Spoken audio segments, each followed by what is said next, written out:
Hi happy morning to all. இது all to all சேனல்லேருந்து நான் சாந்தகுமாரி பேசுகிறேன்.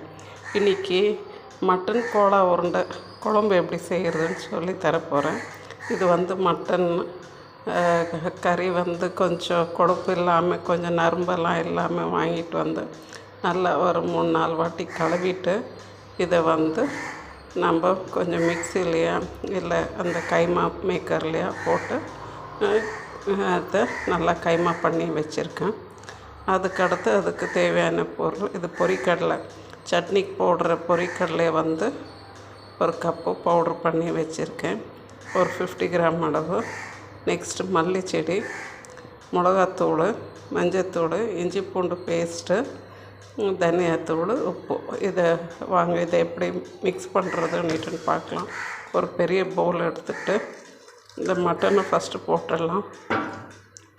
அதுக்கடுத்து வச்சுருக்க ஒன்றுனா போட்டுக்கலாம். இது தனியாத்தூள் போடுறேன்.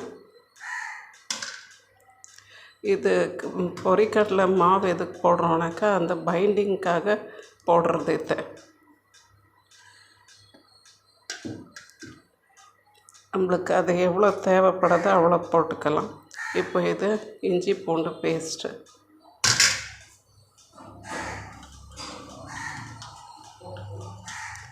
இது மல்லி செடி கழுவிட்டு நல்லா கட் பண்ணி வச்சுருக்கோம். அதை போட்டுக்கிறோம்.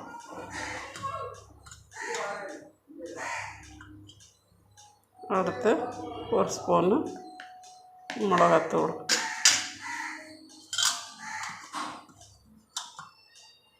பின்ன மஞ்சத்தூள் ஒரு ஸ்பூன், 1/2 ஸ்பூன் மஞ்சத்தூள் போட்டால் போதும். இதுக்கு தேவையான அளவுக்கு உப்பு. இது எல்லாத்தையும் போட்டு நல்லா கைட்டு தான் பிசையணும். நல்லா பிசைஞ்சிட்டு இப்போ நான் இந்த கடலை மாவு போட்டிருக்கேன். அது பாருங்கள், இதுக்கு பைண்டிங் நல்லா இருக்குதா, நம்மளுக்கு பிடிக்கிற அளவுக்கு இருக்குதா பண்ணிட்டுன்னு இது உருண்டையை நம்ம குழம்புல போட்டாக்கா அது உடையக்கூடாது. அதனால் இதை மாவு போட்டு பைண்ட் பண்ணுறது. இது டேஸ்ட் கொடுக்கும். அதே நேரத்தில் ரொம்ப போட்டோம்னாக்கா ரொம்ப வளவளன்னு ஆகிடும். அதனால் பார்த்து நம்மளுக்கு தேவையான அளவுக்கு போட்டுக்கிட்டாக்கா போதும். நீங்கள் ரொம்ப கறியை கழுவிட்டு ரொம்ப தண்ணியோடு நீங்கள் அரைச்சிங்கனாக்கா அது ரொம்ப மாவு பிடிக்கும். அப்போ அது நல்லா இருக்காது, வளவளன்னு ஆகிடும். கறி கழுவிட்டு நல்லா புழிஞ்சு எடுத்துடணும். புழிஞ்சு எடுத்துட்டு நல்லா ஒரு ஸ்ட்ரைனரில் வச்சு அதை நல்லா வடிகட்டிட்டிங்கனாக்கா நல்லாயிருக்கும். இப்போ இதை நல்லா பிசைஞ்சிருக்கேன். இப்போ இதுக்கு உப்பு, காரம் எல்லாமே இஞ்சி பூண்டு எல்லாம் போட்டு பிசைஞ்சு வச்சுருக்கு. இது கொஞ்சம் நேரம் ஊறட்டும். ஊறினதுக்கப்புறமா நம்ம இதை உருண்டை பிடிச்சி வைக்கலாம். உருண்டை பிடிச்சிட்டு குழம்புக்கு தேவையான மசாலாவை அரைச்சிக்கவும்.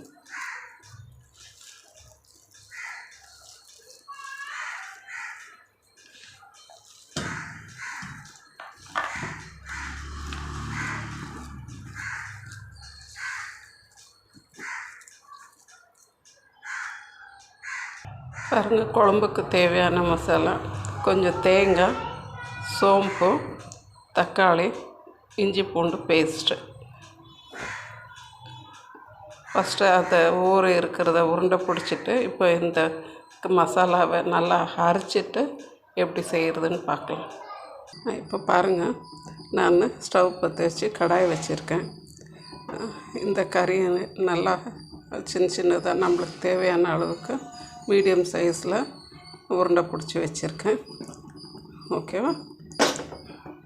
பின்ன அதுக்கு குழம்புக்கு தேவையான மசாலா தேங்காய் அரைச்சது, தனியாத்தூள், மிளகாத்தூள், இஞ்சி பூண்டு பேஸ்ட்டு, பின்ன தக்காளி அரைச்சது. வாங்க இப்போ எப்படி செய்கிறதுன்னு பார்க்கலாம். பாருங்கள், இப்போ எண்ணெய் ஊற்றி கொஞ்சம் சோம்பு போட்டிருக்கேன். அதுக்கு அடுத்து இப்போ எடுத்து வச்சுருக்க இஞ்சி பூண்டு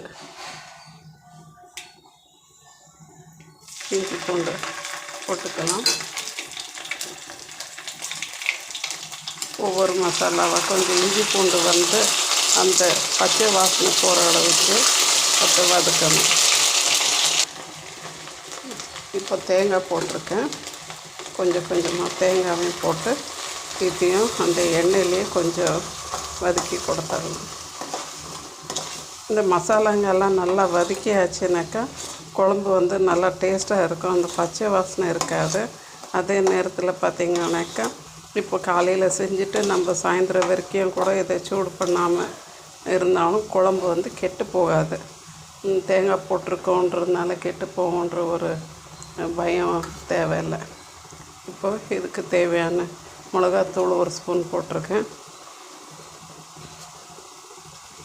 தனியாத்தூள் 2 ஸ்பூன் போடுறேன், இன்னும் வந்து ஒரு 1/4 ஸ்பூனு மஞ்சள்தூள். நம்ம சோம்பு போட்டிருக்கோம், அதனால் சீரகத்தூள் வந்து நம்மளுக்கு தேவைப்படாது. விருப்பப்படுறவங்க போட்டுக்கலாம். இதை நல்லா வதக்கிடுங்க. பின்ன வந்து இது நல்லா வதங்கி குழம்பு நல்லா கொதிக்கும்போது தான் நம்ம அந்த உருண்டையை போடணும். ஃபஸ்ட்டே போட்டுடக்கூடாது, லாஸ்ட்டில் போடணும் உருண்டையை. இப்போ வந்து அந்த அரைச்சி வச்ச தக்காளி பேஸ்ட்டும் போட்டேன். எல்லாத்தையும் பாருங்கள், நல்லா எண்ணெய் விடுற அளவுக்கு வதக்கணும். நம்ம ஊற்றின எண்ணெய் வந்து வெளியில் வரணும், அவ்வளோ தூரத்துக்கு நல்லா வதக்கிக்கலாம்.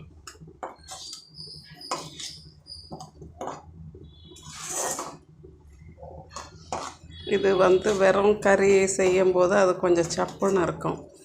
அதற்கு இந்த மாதிரி கைமா செஞ்சு கொஞ்சம் கொழுப்பு இல்லாமல் வாங்கிட்டோன்னாக்கா நம்மளுக்கு நல்லா இருக்கும். அவங்கள்ட்ட நம்ம கைமா பண்ண போகிறோன்னுட்டுன்னு சொல்லி கேட்டாலே அவங்க நல்லா கறியாக கொடுத்துடுவாங்க.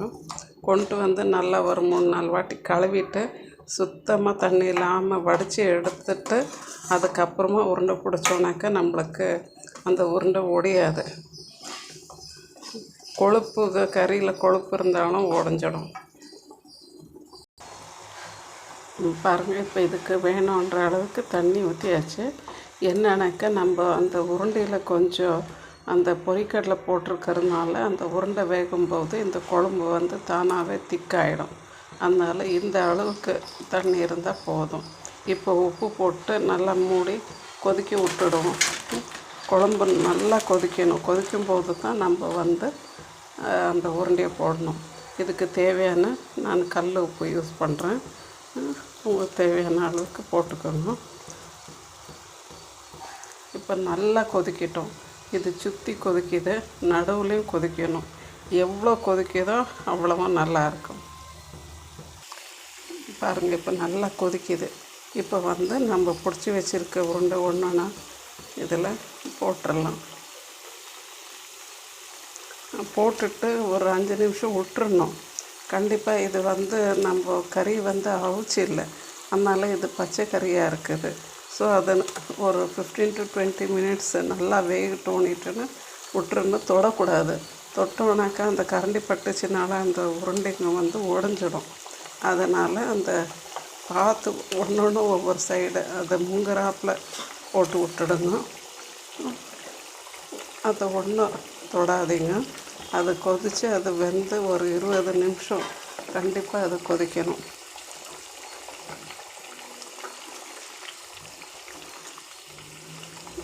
கிளறதா இருந்தால் இப்படி ஓரமாக கிளறிக்கிங்க. அப்போ அந்த குழம்பு வந்து அதுக்கு மேலே கரெக்டாக படுறாப்புல இருந்தால் போதும். இதுக்கு மேலே கொஞ்சம் மல்லி செடி தூவிட்டோம்னாக்கா இது ரெடி ஆகிடும். என் சேனலை பார்க்குறவங்க ப்ளீஸ் சப்ஸ்கிரைப் பண்ணுங்கள், ஷேர் பண்ணுங்கள், லைக் பண்ணுங்கள். இது ஆல் டு ஆல் சேனல்லேருந்து நான் சாந்தகுமாரி பேசுகிறேன். ஓகேவா? நான் புதுசாக செஞ்சிகிட்ருக்கேன், அதனால் ப்ளீஸ் ஷேர் பண்ணுங்கள், லைக் பண்ணுங்கள், சப்ஸ்கிரைப் பண்ணுங்கள். பாருங்கள், இப்போ நல்லா 20 மினிட்ஸ் நல்லா கொதித்து அதை நீட்டாக வெந்து குழம்பும் வந்து கொஞ்சம் சுண்டி வந்துடுச்சு. இப்போ நம்ம இதை ஆஃப் பண்ணிக்கலாம், சர்வ் பண்ணிடலாம். இது இவ்வளோ தான். கொஞ்சம் மேலே 2 மல்லி செடியை தூவிட்டு ஸ்டவ் ஆஃப் பண்ணிவிடுங்க. தேங்க்யூ ஃபார் வாட்சிங். தயவு செஞ்சு ஷேர் பண்ணுங்கள், சப்ஸ்கிரைப் பண்ணுங்கள், லைக் பண்ணுங்கள். Thank you to all.